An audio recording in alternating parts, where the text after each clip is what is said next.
શિશુ વિહાર સંસ્થામાં યોજાયેલ નેત્રયજ્ઞ દ્વારા 74 જરૂરિયાતમંદ દર્દીઓને વિનામૂલ્યે નેત્ર સારવાર મળી. સ્વ પટેલ રસિકભાઈ રાઘવજીભાઈના સ્મરણાર્થે 488મો પ્રભુ કૃપા નેત્રયજ્ઞ શિશુ વિહાર સંસ્થામાં યોજાઈ ગયો.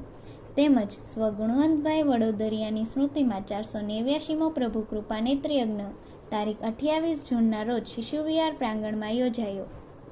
ગુજરાત અંધત્વ નિવારણ સોસાયટી તથા શિવાનંદ આઈ હોસ્પિટલના સહયોગથી યોજાયેલ પ્રભુ કૃપા નેત્રયજ્ઞમાં 74 દર્દીઓની આંખ તપાસ ડૉક્ટર શ્રી રામમોહન મિશ્રાની ટીમ દ્વારા કરવામાં આવી, જે તમામને શિશુ વિહાર પરિસરમાં ડૉક્ટર મીનાક્ષીબહેન ભરતભાઈ ગરીવાલા ભોજનાલયમાં સવારે ચા નાસ્તો તથા બપોરે ભોજન બાદ જરૂરિયાતમંદ 25 દર્દીઓને કેટરેક્ટ સર્જરી માટે તેમજ દર્દીઓના 15 સહાયકોને ખાસ બસમાં વીરનગર લઈ જવામાં આવ્યા. દર્દી દેવોભવની ભાવનાથી વર્ષ 1968થી ચાલતા પ્રભુ કૃપા નેત્રયજ્ઞમાં શિશુ વિહાર સંસ્થાના તમામ કાર્યકરોએ સેવા આપી હતી.